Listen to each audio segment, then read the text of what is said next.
오늘 하나님은 아브라함에게 단도직입적으로 떠나라고 말을 합니다. 떠나는 것이 그냥 평범한 것을 떠나는 것이 아니고 떠나되 내 본토 친척집을 떠나라 그렇게 말을 합니다. 본토 친척을 떠난다는 게 쉬운 게 아니에요. 거기는 자기가 자라난 터전이고 마음의 고향이고 모든 것이 거기에 내가 세팅되어 있어요. 근데 아브라함은 과감하게 하나님이 이 말씀에 순종해서 떠날 때 떠나서 복의 근원이 되는 큰 은혜를 누렸습니다. 여러분, 떠난다는 것은 다른 말로 하면 내려놓음이란 것을 의미합니다. 아브라함의 아버지 이 데레가 살던 지역은 갈대아 지역의 우르라고 하는데 이거는 불의 뜻을 갖고 있어요. 그래서 아마 학자들은 그 우르라는 지역이 불을 숭배하는 그런 우상 종교 의식에서 생겨났다 그렇게 해석을 합니다. 그런데 이 데레가 자기 아들 아브라함 부부와 조카 롯을 데리고 이제 떠나는데 하란에 머물죠. 근데 이 하란도 우상이 굉장히 왕성한 도시예요. 여기에는 신이라는 신을 섬겼는데 이것이 달신입니다. 그리고 한 비석을 보면은 기원전 730년경에 하란 왕이 달신에게 경배하는 장면이 새겨져 있습니다. 그래서 이 우상은 아브라함이 어릴 때부터 이게 숨쉬는 공기 마냥 너무나 친근한 거예요. 그 죄라는 의식이 없어요.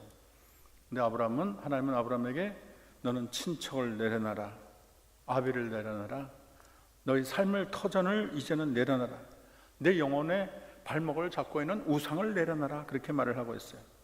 그러고서는 이제 가라 그러는데 갈 바를 알지 못해요. 어딘가 뭐 약도를 그려주거나 뭐 목적지를 말하면 되는데 무조건 가라는 거예요. 떠나는 것도 쉽지 않은데 무조건 가라 그러니 얼마나 답답하겠어요.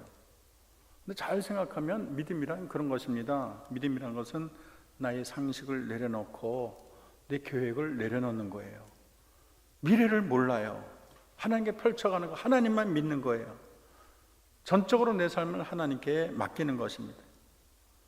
그래서 무지 속에 알 수 없는 곳에 내가 점프하는 거라고 그러잖아요. 루터는 그렇게 말을 하고 있어요.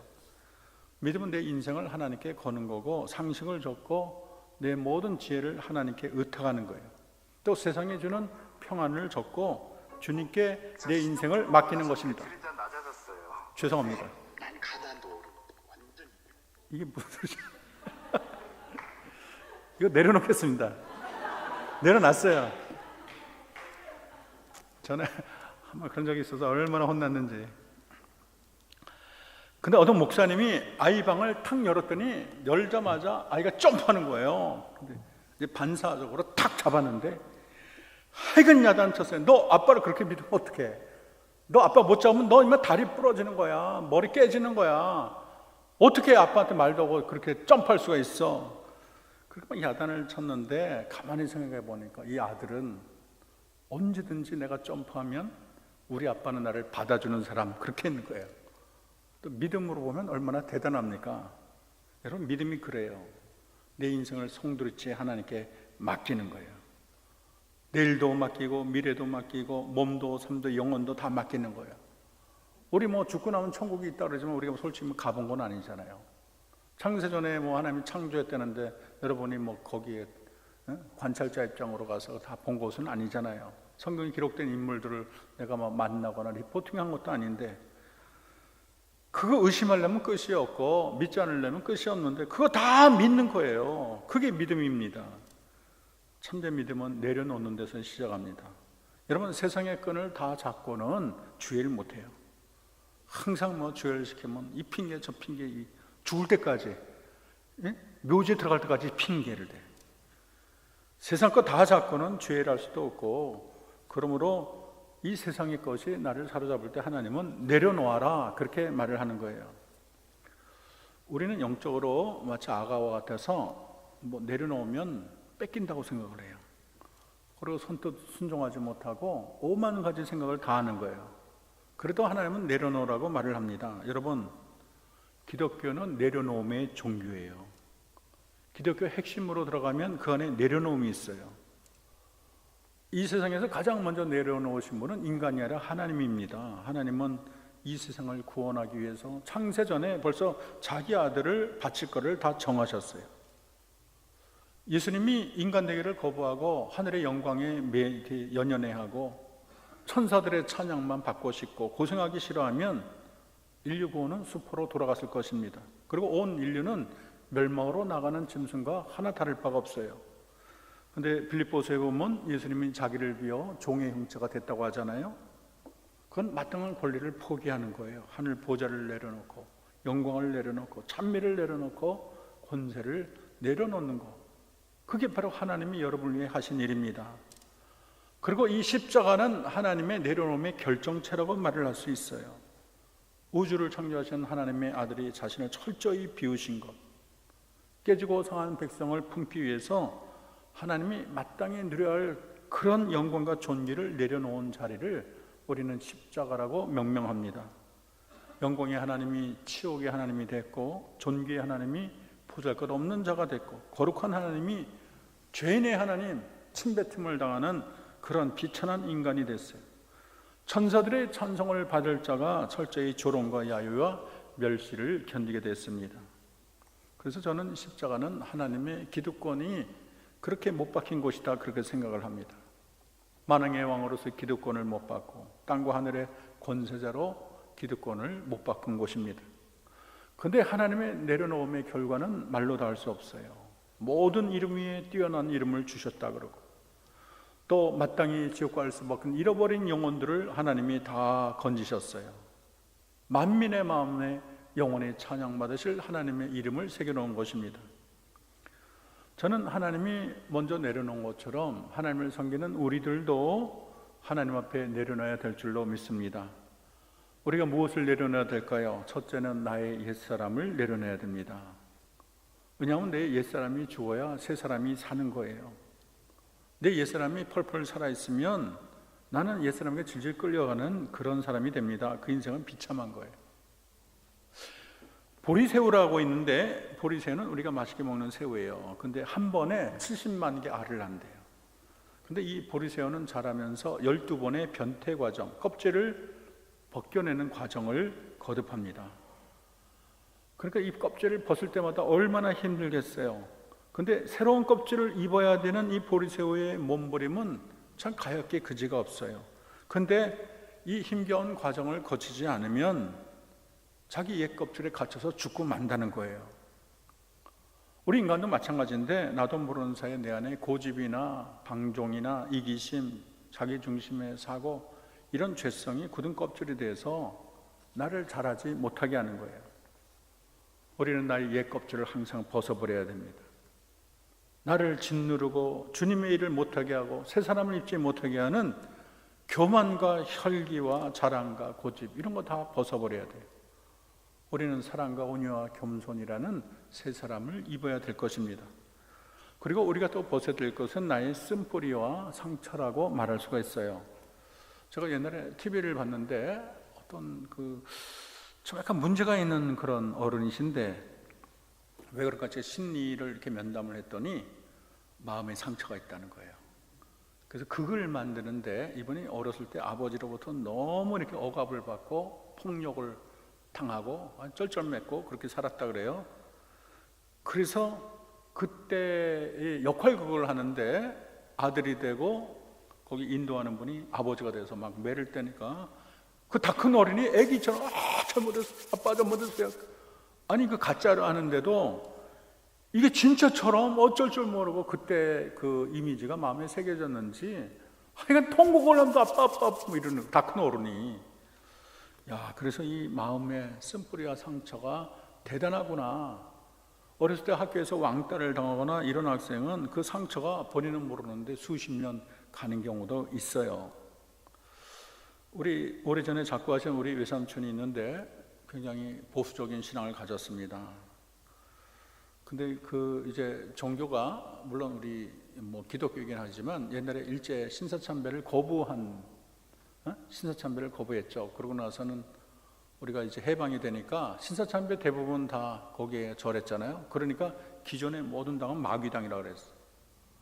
저들과 합세하면 안 되고 같이 예배드리면 안 되고, 우리까지 순교를 지킨 우리끼리 이제는 종교를 만들고 학교를 세우고 또 학교에 이 국기에 격려하는 것도 안 돼요. 그리고 세상 과목을 함부로 배워서는 안 되기 때문에 자기들끼리 학교를 만들어 자녀를 보릅니다. 그리고 대학교 갈 때는 이제 검정고시를 쳐서 대학을 보내죠. 근데 저희 그 외삼촌이 얼마나 율법적인지 맨날 매로 애들을 가르쳤어요. 그리고 시험만 보면 매를 맞는 날이야. 왜냐하면 하나만 틀려도 매 맞아요. 그러니까 뭐 하나를 안 틀린 자가 있나요? 근데 공부 잘하는 형은 그래도 순종적이고 공부도 잘해서 덜 맞았는데 이 동생은 맨날 맞는 거야. 얻어 터지는 거야. 맞기 일쓰고 적응 못하니까 가출했어요. 근데 그 큰 아들이 고백을 하는 거야. 자기는 아버지 생각하면 항상 벌 주는 아버지, 엄한 아버지, 다가가기 힘든 아버지. 우리 에딘버러에 같이 구역학 공부한 우리 그 친구는 아버지가 굉장히 유명한 분인데 자기는 눈을 들고 또 아버지를 똑바로 본 적이 없다는 거야. 항상 눈을 내리 깔고 아버지를 봤다는 거야. 그런 아버지죠. 둘째 아들도 자기는 아버지에 대해서 좋은 추억을 가진 적이 없다 그러고 집을 뛰쳐나갔어요. 근데 큰 아들은 이제 사회적으로 큰 성공을 거뒀죠. 그런데도 자기 마음은 열등감이 있고 이상하게 자기보다 나이 많은 사람을 대하면 이상하게 주눅이 든다는 거예요. 윗사람에게는 말을 잘 못한다는 거예요. 그게 이제 하나님이랑 연결돼서 하나님의 이미지도 그 아버지 이미지가 오버랩되는 거예요. 하나님은 언제나 재판관이고 내 죄를 언제나 살펴보고 야단치는 그런 하나님으로 이게 이 메모리가 돼 있어요. 그래서 온누리에 이제 장로로 있었는데 거기서 이제 치유와 회복 세미나를 듣고 자기 안에 쓴뿌리가 있는 걸 발견을 하죠. 그리고 하나님이 하나뿐인 아들을 보낼 정도로 나를 사랑한다는 생각을 가지고 어떤 생각을 했냐면 자기가 자기 아들을 그렇게 사랑하는 모습을 보고 우리 하나님도 나를 사랑하겠구나 이런 생각을 가졌어요. 근데 기도 가운데 하나님이 이러한 말씀을 줬다는 거예요. 나는 분노하는 하나님이 아니다. 나는 너에게 무한한 사랑으로 다가가는 하나님이다. 나는 너와 함께하는 하나님이다. 너의 낮은 자존심을 높이라. 이런 음성을 들었다 그래요. 그러고 나서 오랜 상처가 없어지고 미소가 감돌고 그렇게 무서웠던 하나님이 이제는 다정한 하나님으로 친근한 하나님으로 바뀌었다는 말을 들었습니다. 여러분 은혜의 노를 쓰고 있는 또 자기의 상처를 어루만지는 참 좋으신 하나님을 생각하니까 인생이 달라지는 거예요. 우리들도 우리 내면에 쓴뿌리가 있지 않나 찾아야 돼요. 내 안에 상처가 있지 않나 찾아놓고 옛날에 부모의 인정을 받지 못했던 상처, 충분한 사랑을 받지 못한 거, 왕따 당한 거, 불화한 가정에 자라난 거, 형제 자매에게 배운 배신의 상처, 부부간의 상처, 직장간의 상처, 얼마나 상처가 많겠어요. 이 모든 상처를 우리는 그리스도 앞에 내놓고 눈물로 또 성령의 능력으로 회복되어야 될 것입니다. 그리고 우리가 내려놓을 것은 내가 주인 삼은 모든 것이라고 말할 수가 있어요. 우리가 하나님을 사랑한다고 말로는 하지만 우리 내면 속으로 깊이 들어가면 하나님 외에 주인 삼은 게 너무 많아요. 어떻게 보면 내 마음에 우상이 많다고 할 수가 있습니다. 나도 모르게 돈을 사랑하고 쾌락을 사랑하고 또 사람들의 인정을 갈망하는 속물 근성이 칡뿌리처럼 자리 잡고 있을 때가 많은 거예요. 성경에 보면 야곱이 라반의 집에서 도망갈 때 딸 라헬이 드라빔을 훔쳐서 달아나는 사건이 나와요. 그리고 다윗의 처 미갈이 이제 다윗의 침대에 드라빔을 눕히고 옷을 입혀서 다윗이 사울의 이 손아귀에서 도망가는 장면이 나옵니다. 이 드라빔이라는 것이 이스라엘에게 많이 퍼져 있어요. 일종의 우상인데 복을 받는 그런 우상이에요. 근데 그 드라빔을 많은 사람들이 평범하게 사용했어요. 하나님을 섬기면서 다른 한쪽에는 드라빔, 옛날에 우리는 신주단지 이런 걸 하잖아요. 근데 큰 게 아니고 조그만 인형들 이런 걸 꼭 갖고 다니면서 이게 내게 복을 준다 그렇게 믿은 거죠. 오늘 크리스찬에게도 이런 자들이 많아요. 하나님을 사랑한다고 하지만 여전히 내 마음곳에 여러 가지 이 우상 드라빔을 가지고 있습니다. 그래서 끊어야 될 것 끊지 못하고 버릴 거 버리지 못하고 내려놓을 거 내려주지 못하고 은밀히 붙잡는 우상이 많은 거예요.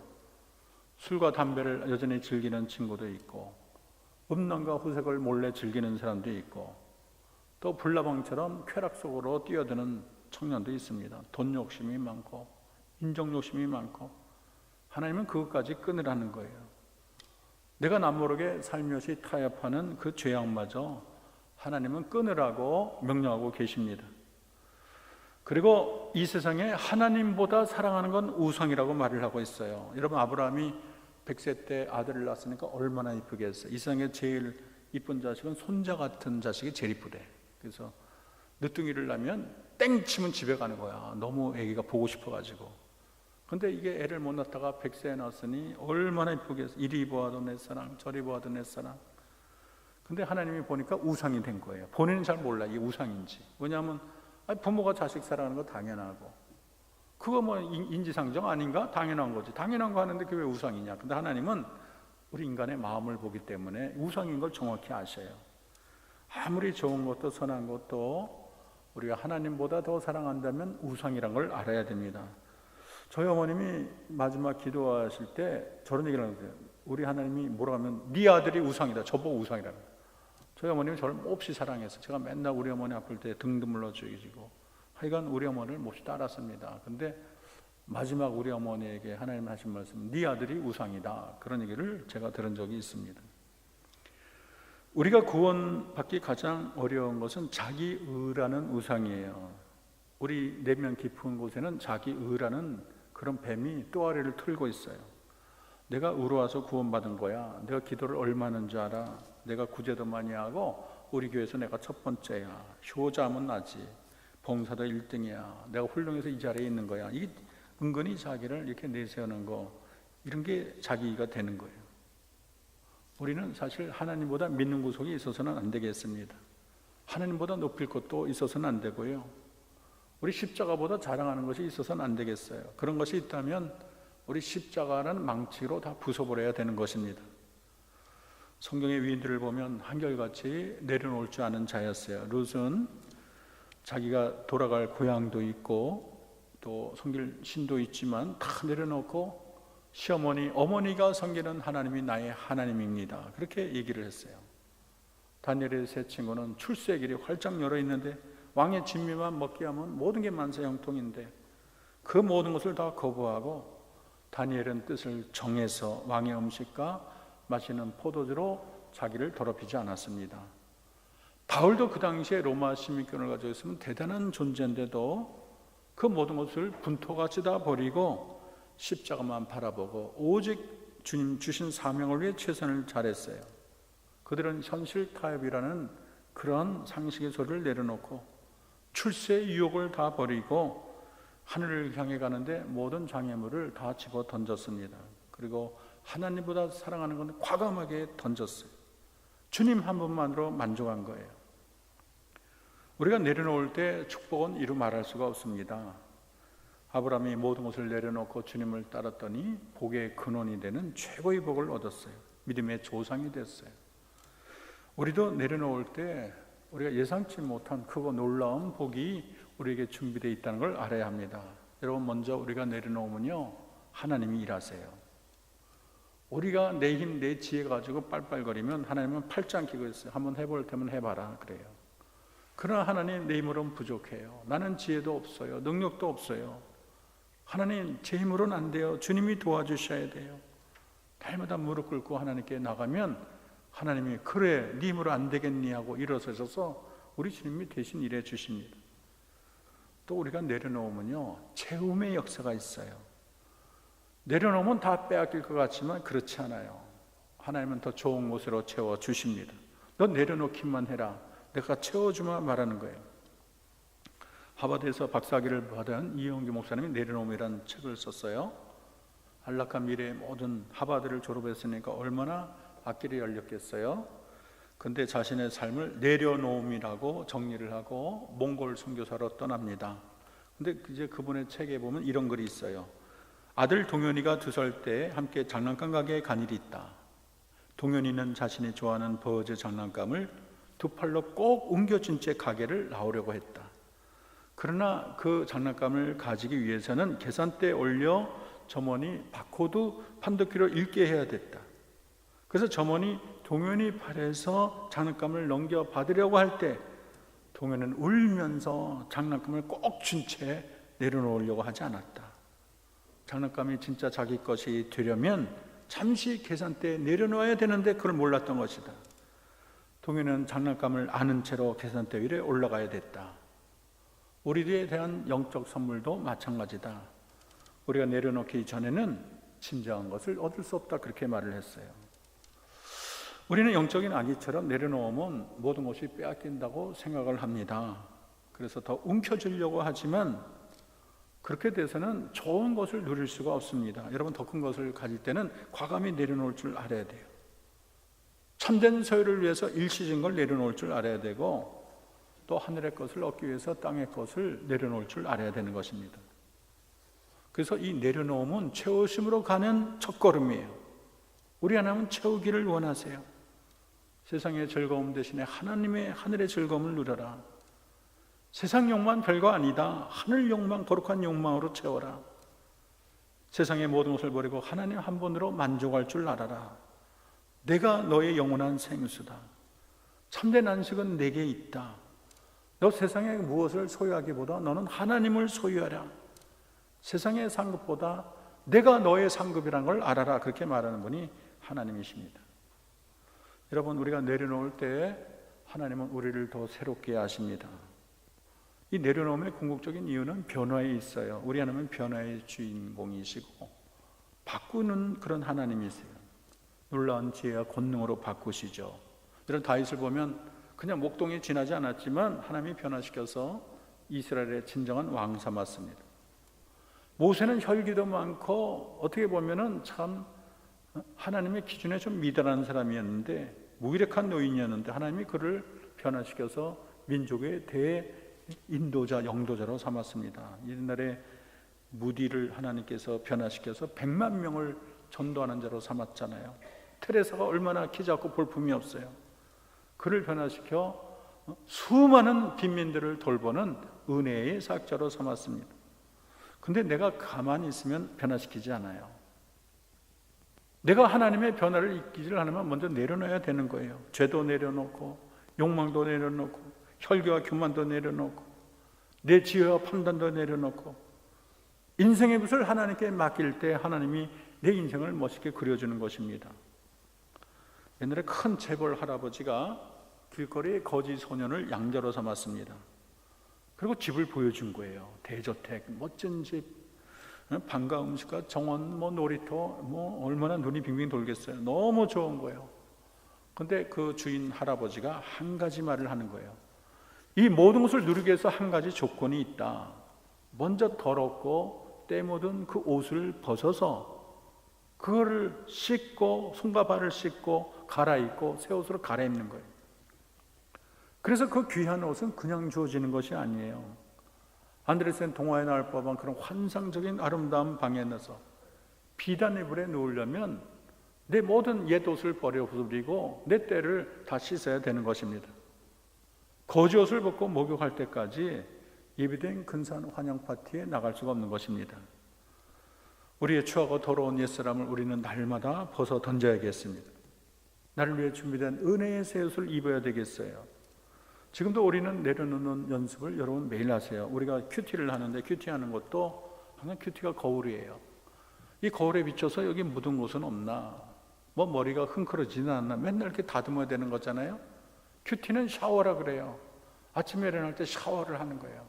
제가 이제 미국에서 공부하다 보니까 미국 사람들 맨날 아침에 샤워를, 우리는 세수만 할 때도 있는데 걔네들은 하여간 맨날 샤워를 해요. 그러니까 언제 몸이 얼마나 깨끗합니까?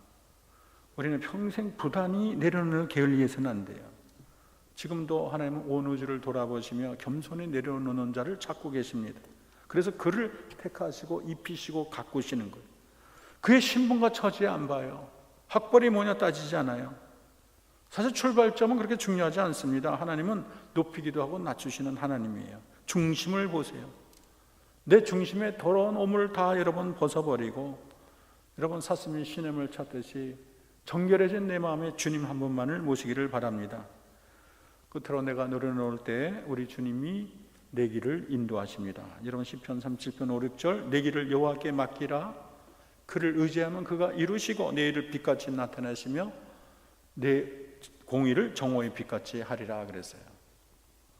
우리 주님은 못하는 게 없어요. 주님이 열면 다 열리고 주님이 잠그면 다 잠기는 거예요. 세상 사람은 가본 길만 인도하지만 우리 하나님은 가보지 않은 길도 다 잘 인도하시는 분. 하나님과 함께 걷는 길은요, 놀라운 것 새로움의 연속이에요. 길이 보이지 않는다고 걱정하지 마세요. 하나님만 붙들면 길이 보이지 않는 정도가 아니라 여러분을 들어서 공중에 날아서라도 가게 하십니다. 길 없는 사막에서도 길을 내시는 분이 하나님이세요.